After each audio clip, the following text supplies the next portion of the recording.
Today's edition of MacVoices is sponsored by Smile, the makers of PDF Pen, PDF Pen Pro, PDF Pen for iPhone, PDF Pen for iPad, PDF Pen Scan Plus for iPhone and iPad, Text Expander Touch, and Disk Label. Find out more about all their great products at smilesoftware.com. Welcome to MacVoices. This is the talk of the Mac community. I'm Chuck Joyner. Folks, this is kind of a special episode for me because our guest has been one I've been trying to get on for I don't know how long, and it seems like the scheduling never works out or something happens. You know, there's a snowstorm or something, and it never happens. So I'm pleased to welcome for the first time on MacVoices, Julie Kuehl, who works with Ken Ray on iChart Magazine. And Julie has one or two other things going, but we'll talk about that. Julie, it's great to have you. Thanks for being here. I'm so happy that it's the East Coast that has the snowstorms finally. and for folks that don't know, you're in a part of the country that has snow pretty regularly. Yeah, I mean, I'm just kind of sitting here for the first year ever. You know, Boston, they're talking about 3 feet of snow, and I'm going, yeah, whatever, That's just, we call that Tuesday. This year, seriously, for reference, we'll just call it Fargo, North Dakota. Okay. I'm actually in Minnesota, just across the river, but people, Fargo, that kind of puts it in the right place. And we had essentially no snow until yesterday. I mean, none, zero, zilch, gray, brown grass, gray skies, and no snow. And it's just, people here are just freaking out a little bit. Although we'd finally gotten to the point where we're kind of just looking forward to maybe getting by an entire year without any and going straight to spring. But sadly, no. Yeah. Well, you shipped everything over to Boston, I guess, this year. You can have it. Seems, yeah. So before we get into the subject du jour, I want to make sure we do touch on everything that you do or you have your hands in, because the one big thing, of course, is that you are, what's the proper term, editor maybe for Ken Ray's iChart magazine?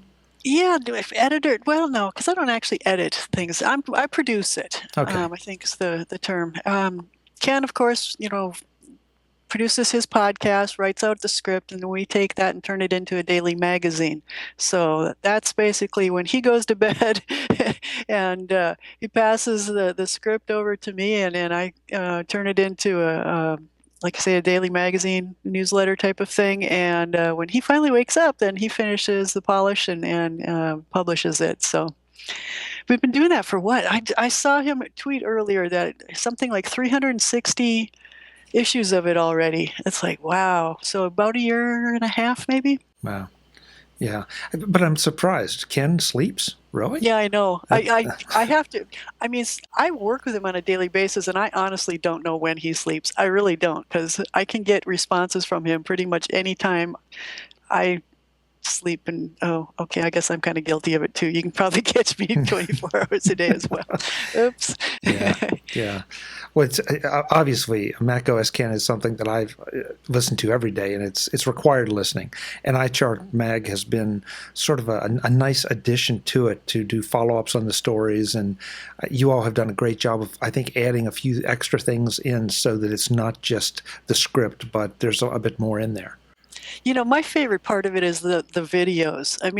Listening to audio podcasts like macOS Ken is, you often are doing other things and you hear things. It's like, oh yeah, I should follow up on that. I'd like to see that. I should, get the details on that. And of course, the magazine puts it there so that you can, even if listen to the podcast, you can still go back and spot those things that you've got additional, specific interest in. And for me, a lot of times it's the videos, like the spaceship. The mothership campus that Apple's building, they have the regular flybys to kind of see how that's progressing. And Ken will reference those in the podcast, but of course in the magazine, being an iBooks type of, or Apple Newsstand publication, the videos are right embedded in the magazine, so you can just read it and watch it and get the whole experience. So that's one of my favorite parts. Yeah, agreed. But that's just one thing. So you do a number of other things as well, and I'll just sort of let you list them out again before we get to our main topic.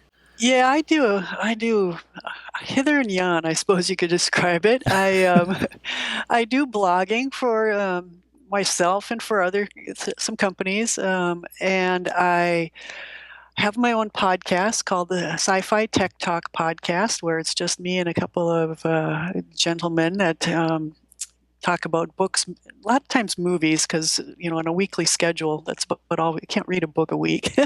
But yeah, we hash those out a little bit. And then my main gig, I am a freelance WordPress developer. So I sometimes refer to myself as a code monkey. In the most positive sense. Right. Yeah. Well, that last one is sort of an interesting intersection because that's what we're really here to talk about today. You're going to be a speaker at WordCamp Lancaster. And when you told me this, it's like, Lancaster where? Because nobody ever comes to my part of the country, and I'm really excited. You're coming to Lancaster, Pennsylvania, which is only about 50 minutes from where I am, and you're going to be part of the second WordCamp there. Yeah, and I remember that because I mentioned something about it, and you said, what, Lancaster, UK? Yeah, exactly. And I'm like, no. But yeah, WordCamps, again, I mentioned I was a WordPress developer, and WordPress has, their conferences are called WordCamps, and they're different than, they're the best substitute I have for Macworld, and they're not a bad substitute, mind you. It's a different crowd, but it's the same feel. It is usually a weekend. It's not during the work week. Price of admission for them are very low, $20, $40 usually. And then people volunteer to speak. And so the topics can be anything from, anybody who uses WordPress. And WordPress right now is the software that's powering, I believe, 23% of websites. So there are a lot of people that use WordPress, but a lot of people use it for blogs. A lot of people use it for small businesses. There are a lot of people that use it for large businesses. Some of the largest websites on the web are powered by WordPress. But I'm going to actually be coming to WordCamp Lancaster and talking about podcasts and WordPress. So that was a nice fit too. Yeah, I thought this was perfect. You're a podcaster. You're a WordPress developer. You're coming to my area, so I'm really excited about it. So obviously, I know you can't speak for the conference itself, but who should come to these kind of WordCamps? Is it something where if I'm just getting started with WordPress, or do I need to be a code monkey to really benefit from this? Good question. Every WordCamp is organized locally, so to some extent it depends on what the local area's needs are. For instance, WordCamp Lancaster, as you mentioned, it's their second year, so it's only about 200 people I think they're expecting. But this year they're having 2 tracks for the schedule, one of which is focused on bloggers and, well, just general users, and then another track that is more focused on web designers and developers, the more advanced type of things. So even if all you want to do is put up, I don't know, a wedding blog or a baby blog or a travel blog, WordCamps can help you. Matter of fact, they can be the best place. Matter of fact, that's why I travel around the country to attend them. They are the best place I have found to learn about WordPress at whatever level. I've been going for about 2 years now to various WordCamps around the country, and people like to say that they are self-taught for coding skills. I consider myself community taught. I go to WordCamps and they tell me what I need to learn next, and I have to go home and follow up and make that happen. But I always get to WordCamp and go, okay, I got that down, and now they're talking about this over here. I need to look into that. I need to master that skill next. So yeah, I find them extremely useful for that. WordPress is an interesting animal, and I will tell you right now that I run my site, MacVoices.com, on WordPress. So, folks, that's one implementation of it. I have a blog that I have over on Squarespace, and it's a challenge. No, it's not a challenge. It's funny having kind of grown up or implemented WordPress. I kept trying to figure out the equivalents in Squarespace, and they're 2 very different animals. And I think both of them have some very distinct advantages. Some have some strengths. The one thing about WordPress, though, that I'm finding a little challenging is to keep up. That if at one point it was a relatively simple blogging platform, and then the code monkeys got a hold of it, Jolie, and and now it can do so many things. But of course, anytime you get all those feature sets, you introduce complexity. Oh, that is really interesting, Chuck, because literally yesterday, um, I'm on a committee for the WordPress. Here's a lot of inside baseball stuff, but there's an open source project, WordPress, and then there's the commercial project that's WordPress. And the open source project just got a committee going yesterday to begin to work on the new user experience. Just kind of focus in on maybe simplifying it or figuring out what people are struggling with when they're new, or they don't use it that often. Yeah, and that was interesting because we sat in the committee, and of course everybody in the committee is very familiar with WordPress, uses it on a daily basis, whatever. And I was watching the conversation go on. It's like, you people are not talking about new users here. You're talking about your gripes and your things, but when new users get into WordPress, their first question is, I just want to put up a blog post. How do I do that? Not all the permanent link settings and whatever. So there, you're right. WordPress is, even in that community, there's discussion of whether it's baggage that they've come from a blogging platform, or how far do they want to take it, and maybe it needs to split and go for matter of fact, there have been some other open source projects or other projects in general that have sprung up because people have said what you said, that WordPress is getting to be too complicated, too much, whatever. Things like Ghost and Medium, even Tumblr, just kind of going back to basics for some of it. But yeah, and Squarespace too is a great example. I am a freelance developer, so people come to me saying, I need a website, and what can you do? How much is it going to cost? Always comes up.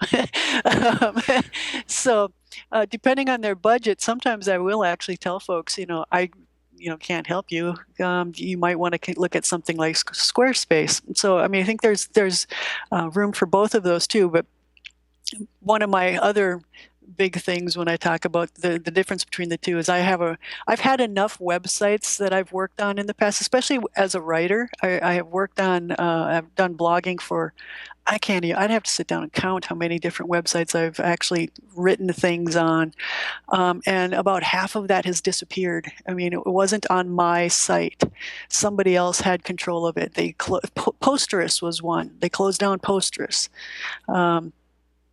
I managed to get my stuff off, but if you weren't on the ball, that just disappeared. I've had other sites where things they're just gone, because I didn't control it. So depending on what you do, if it's a baby blog, something like WordPress.com, where the sites are free, or Squarespace, where if you want to add some more things to it, is just fine. But if you've got a business going on and or lots of users and people expect up to, just if it's important, you probably, I encourage people to own their own website. And it's like the difference between renting and buying a house. Yeah, I think there's a lot of wisdom. I love Squarespace. I love their implementation.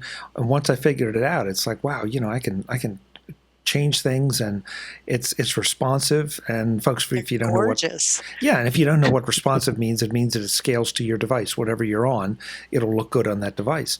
But you're right about the ownership thing. And the thing I like about WordPress is, first of all, my familiarity with it, and the fact that I can control everything, right down to the pixel if I want to. And I don't have the knowledge to control it, but I know people that, can help me with that.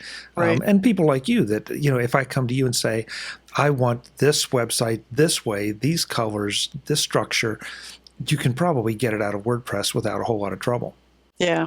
Matter of fact, that's one of the other famous lines that I often use when talking to clients. It's like, can WordPress do that? And my reply is always, well, WordPress can do anything. Just how much time and how much budget do you have? I mean, yeah. Seriously, I believe CNN, UPS, TechCrunch, all of those run on WordPress. So those are high volume, high traffic, high multimedia interactive sites that are basically running on what software that many people still believe is only for blogs. So yeah, it can do pretty much anything it needs to do if you know how. And that's a really interesting point, because it came up as a blogging platform, and a lot of people, and at times me as well, forget that you can do so much more with it if you have the right themes and the right expertise. And what I was saying earlier is absolutely not a criticism of WordPress. It's just that it has evolved. In a lot of ways, that's good. It's not stagnant. It's kept up with all the modern design standards and the things that are out there. But it just, if you build that site and then you want to focus on content and feeding the site, if you're not paying attention, it can the WordPress evolution can get away from you. Yeah, and they are on a continual upgrades cycle, I believe 3 times a year. So it's moving. It's like, internet time. I hear you. This is why I'm really enjoying this whole concept of new user experience. And I watch people I follow on Twitter who, well, they know what I do for a living, and but they express frustration occasionally with WordPress, and sometimes just flame out and bail out and whatever. And I never, I mean, certainly don't take it personally, and I never, get offended by it. But I'm more sitting there going, I'm, a curious observer watching their frustrations and what it is that just kind of broke the straw that broke the camel's back for them. They've things have been going well, or things hadn't been going well, or they ran up against something in the ecosystem that they didn't expect, or wasn't what they had experienced elsewhere, or whatever it might be. So yeah, and I could argue it's not for everyone. I mean, it's you kind of it can be for everyone, and it can be for only those who are willing to put in the effort. I mean, it really is, especially if you go to WordPress.com, which is where the free sites are. And yes, they have additional paid premium services that you can add on there too. But you can get a free site and roll it up in like 2 minutes at WordPress.com, and start your baby blog or your travel blog or your wedding, or whatever you got going that you want to do. And that's all you ever have to do. You don't have to do anything more than that. That's fine. That's perfect. Matter of fact, I remember one friend on Twitter one day, she published her first blog post in like a year and a half. Because to some extent it was because it was a sensitive topic for her. It took her that long to work up the courage to write it.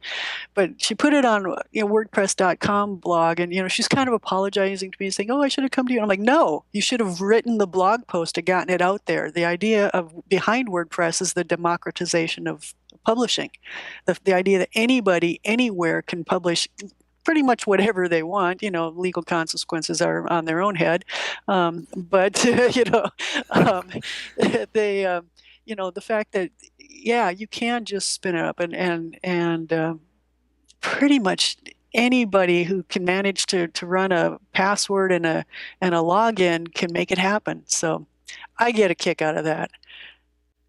Yeah, and listen, I want to make sure everybody understands, because again, I use WordPress. This is not a criticism of WordPress. It's just a fact of evolution, and we see that with word processors and spreadsheets and video programs and audio programs. It's just when you the were nature just of it. saying that, it reminded me. My mother just got a new cable box, and her first complaint was, "What happened to the clock?" And the second complaint was, "Wait a minute, I have 2 remote controls now. How am I supposed to know which one to use?" It's like, "Yeah, Mom, welcome to 1980, okay?" But, life goes on. You're going to have to deal with this. So yeah, everything. You will argue it's better, but it certainly is more complicated too. So yeah. But to your point, and even if you're going out to a web host, you don't even have to go to WordPress.com. You can just go to someone that offers WordPress. You hit a button, it installs it for you, it gives you the password, and you can go right with the default theme. And in 20 minutes you can have a presence on the web. So it's very much for that. It's one of those that the deeper you dig, the more there is there, and that can be good or it can be intimidating. We always call it the gateway drug. Seriously. I mean, because I started off that way. I started off with a free WordPress.com blog, and then I wanted it to do more and wanted it to do more. And then, you change themes and realize what that does. And then you add a plugin and it's like, ooh, look at that. And then it's like, well, what if this? And then it's like, well, I want to change the color on this. How do I do that? Well, you can't do that in the theme. You have to go into the code. Okay, fine.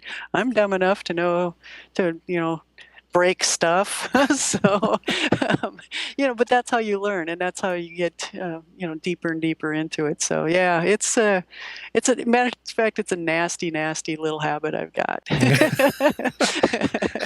Just sit right down on the couch and tell Uncle Chuck all about it. I know, So you're going to be talking, though, specifically about podcasting in WordPress. What kind of things are you going to be covering? I have to tell this story because it's the reason you and I are talking.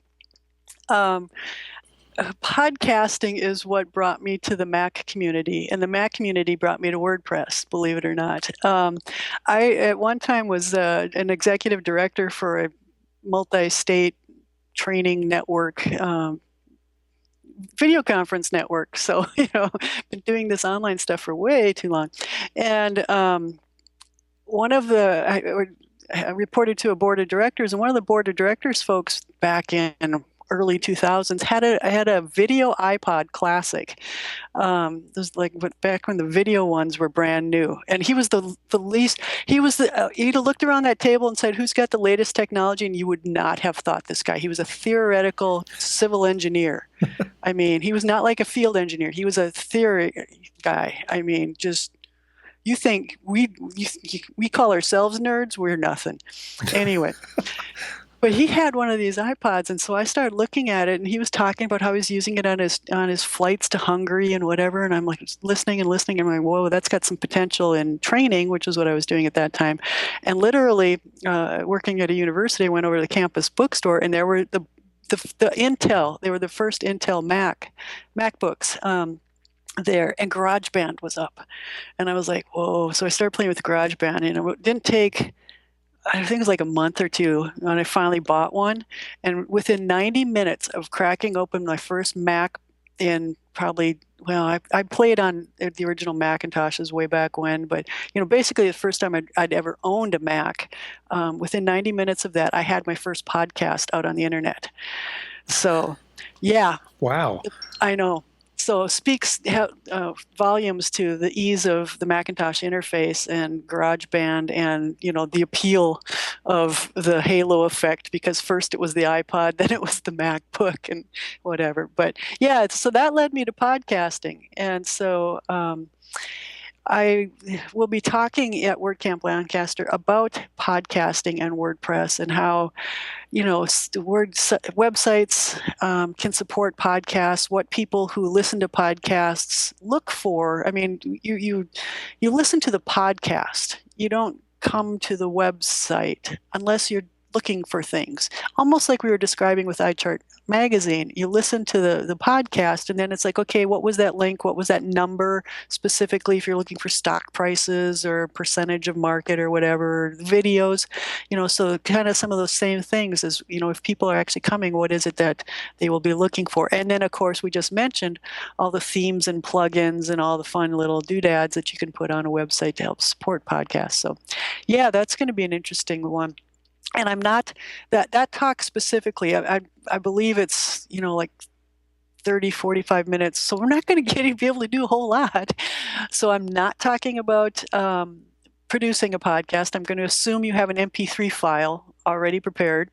And then, talk a little bit about trying to find a podcast service like Libsyn or Blueberry or Buzzsprout or whatever to host it, and then how you work that in with your website and make sure that you get listeners and or site visitors, and which one's more important.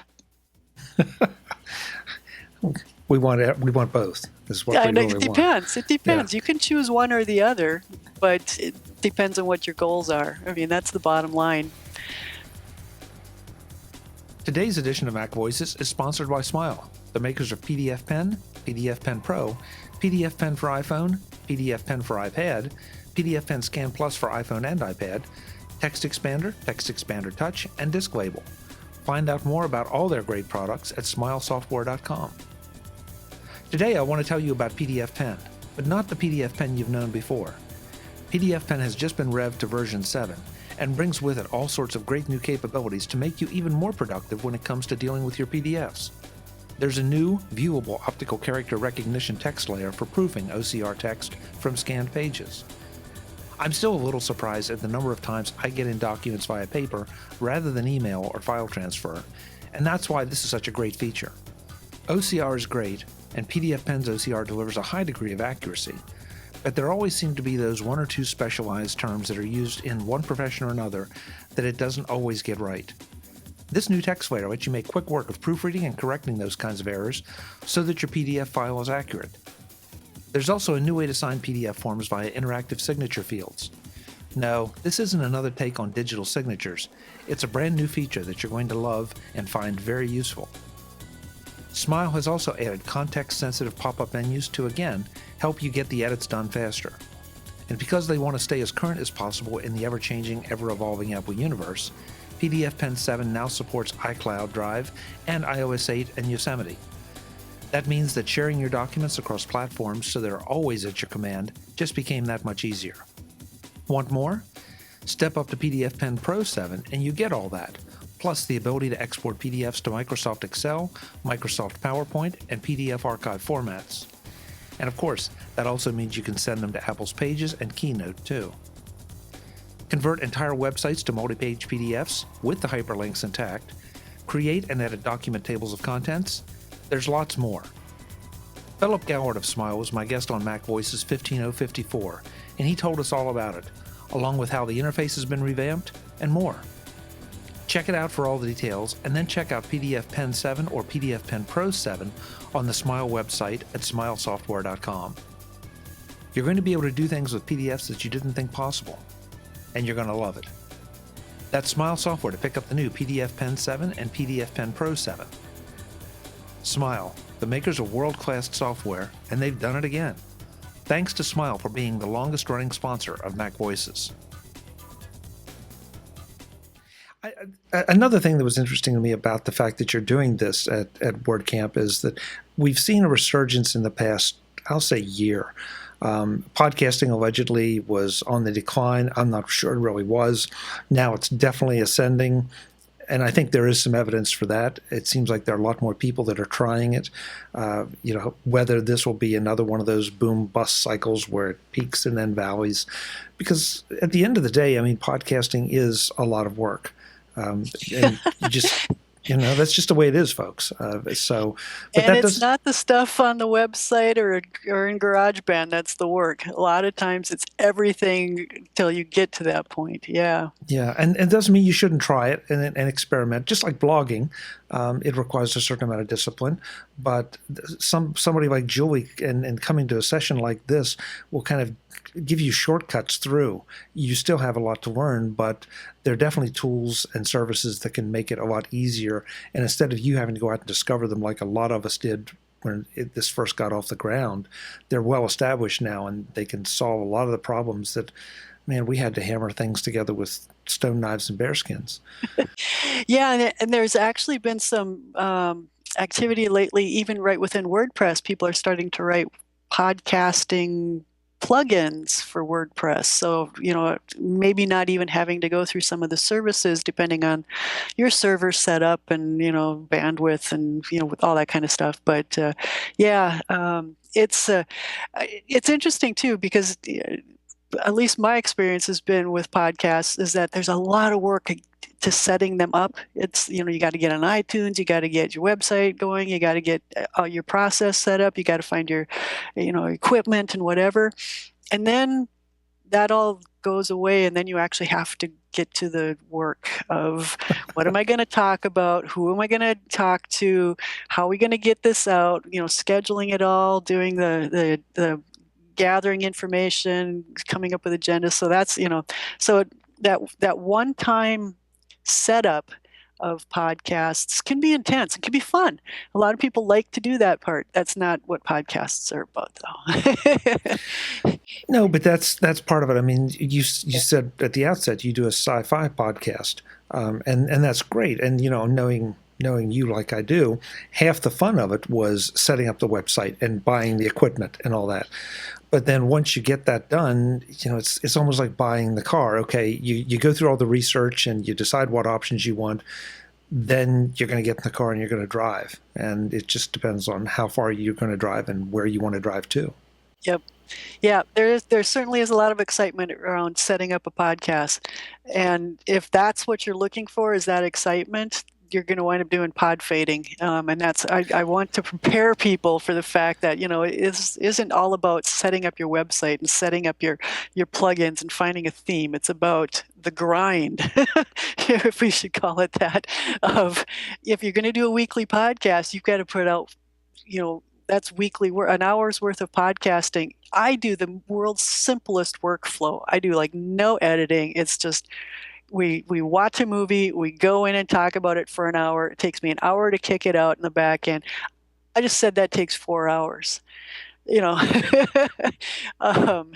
Yeah, so the idea that 4 hours a week, every week, how are you going to do it? What happens when you get sick? What happens when somebody's traveling? How are you going to do those types of things? Is something that a lot of people don't necessarily think through when they get started. They're all excited about the equipment and the toys and the setup part of it, but it's the long-term planning for it I just want to make sure they're balanced.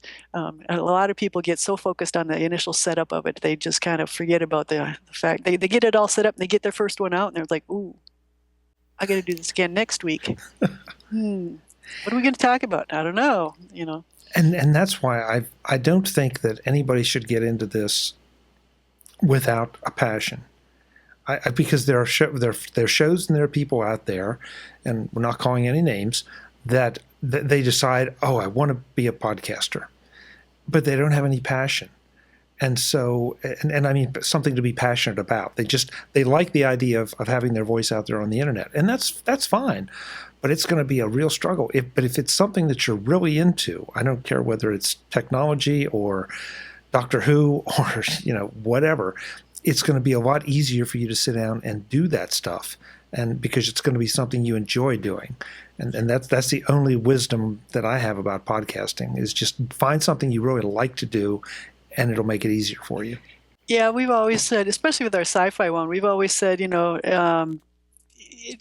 we don't even care how many people listen or come to the website. We just want to do this. I mean, and if you don't have that level of passion, you're going to get frustrated because there are times when you're talking to the wind. It's like, please, we'd like a comment. How about a review on iTunes? Somebody send us an email. Like we've been doing this for like 2 years now, and we've gotten like 4 emails, but the emails we've gotten, first off, have been really good, and secondly, they've usually led to something being on the show or somebody being on the show.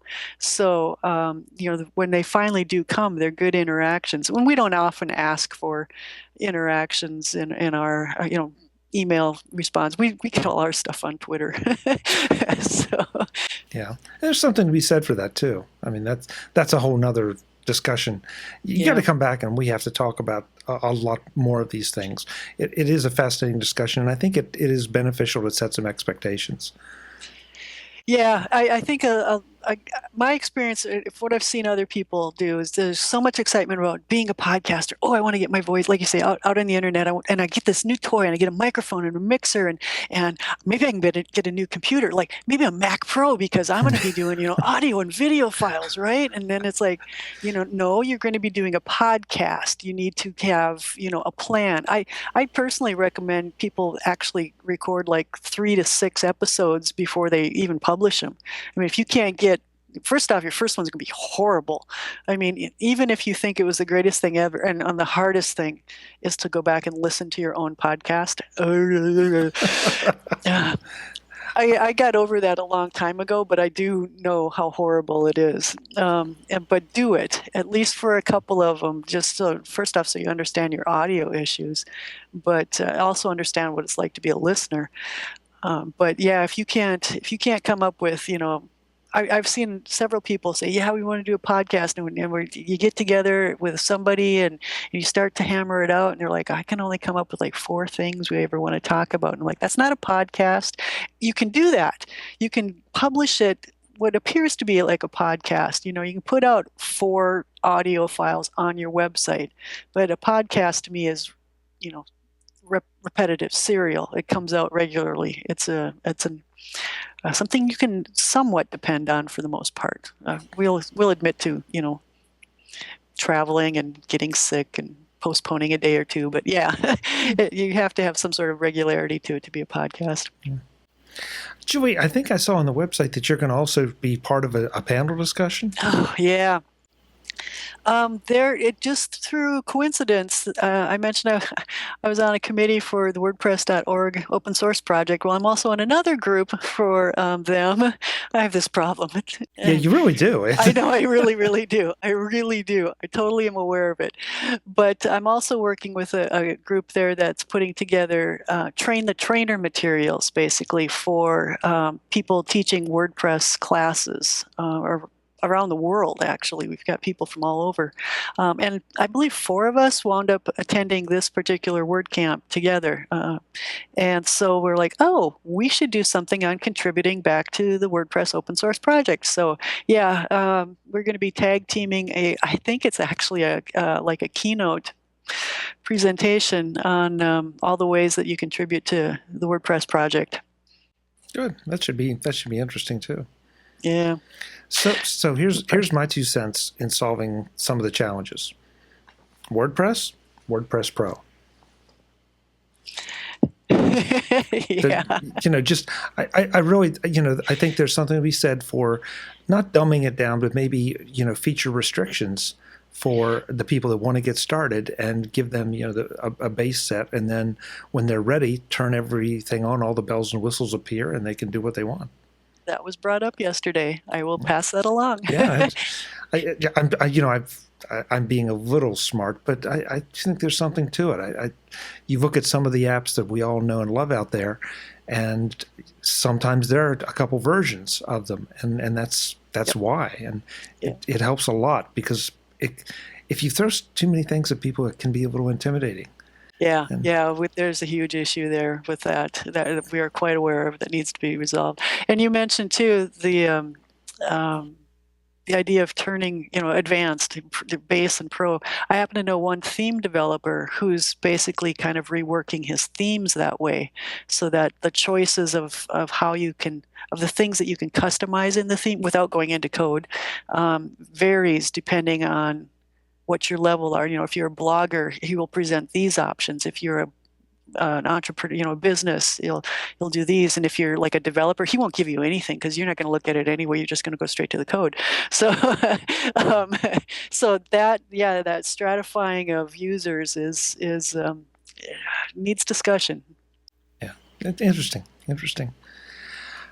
Folks, I can't encourage you enough. If you're in the Lancaster, Pennsylvania area, central Pennsylvania, if you're in Philadelphia, Reading, any of those areas, get out to WordCamp. It is February 28th, 2015 at the Lancaster Lebanon Intermediate Unit, New Holland Avenue, Lancaster. Julie, what'd you say to attend? $20, $40? Something like that. Okay. Do they need to pre-register or can they just pay at the door? They should pre-register, and it's very possible that they sell out. So if you are interested, I would go jump out to the website, and you can go to wordcamp.org, and you will find all the WordCamps. So if you're not near Lancaster, there are many. WordCamp Minneapolis I'll very likely be speaking at soon, possibly going out to visit Adam Christensen perhaps at WordCamp San Diego. So WordCamp Miami was announced today. WordCamp Europe is happening at the end of July. I mean, if you've got anything interest in WordPress whatsoever, there's a WordCamp near you. So yeah. But tickets need to be purchased in advance. Many of these WordCamps sell out because ticket prices are so low, get there early. Good. Well, I'm looking forward. We're going to get together for dinner when you're here, because again, nobody ever comes to see me. So this is great. I'm excited. And I am too, because also everybody who knows me knows I'm a motorcycle rider, and of course the York Harley Davidson facility is there. I got my tickets already. I wondered why you were booking a little bit of an extra long trip. Yeah. That, of course, for us, it's just part of the Yeah. background. I forgot all about it. So yeah, that makes perfect sense. Of course. Next time you got to plan a warmer time of year so you can get out and ride. That's been talked about, actually. Speaking of, I should just pass this story along because the WordPress community does remind me of the Mac community a whole lot. And we actually had a very loved member of the WordPress community pass away over Christmas. And she was in Ohio, but it was her WordPress friends who drove from Pennsylvania, actually, to go check on her. And so there's actually talk of a memorial gathering for her in Pennsylvania perhaps later this summer. So stay tuned. That ride could actually happen. You mean you could be coming back twice in 1 year? I know. Wow. I know. Wow. The whole fabric of reality just shifted. I know. Oh, man. For folks who want to follow you, what's the best place for them to contact you or follow you? Twitter, Facebook? Twitter. I am a Twitter person. You can follow me at Julie Kuehl, JulieKuehl. And you can find links to the other blogs, podcasts, and whatever else I've got going on over at about.me/Julie Kuehl. Great. I'll make sure I have those in the show notes so that folks can find you real easily. And they hopefully will find you at the end of February at WordCamp in Lancaster.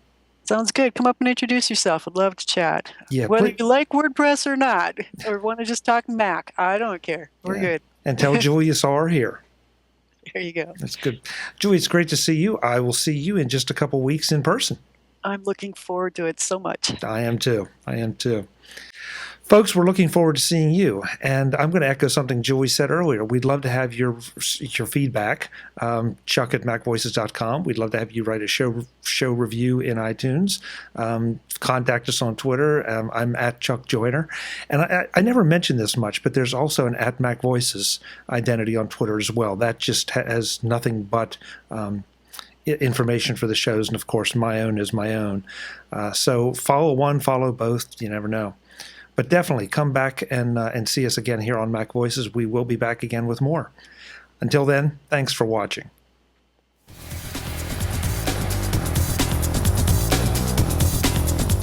Visit MacVoices.com for links, show notes, to subscribe, to connect with Chuck on Twitter, Google+, YouTube, Facebook, LinkedIn, and the Mac Voices blog. Subscribe to our weekly newsletter, the Mac Voices Dispatch, to stay up to date on all the latest Mac Voices news from our front page or at macvoices.com/newsletter. Do more with your Apple tech by subscribing to the free Mac Voices magazine on Flipboard by visiting macvoices.com/magazine. Advertising and sponsorships handled by Backbeat Media at backbeatmedia.com. Bandwidth provided by CashFly at cashfly.com.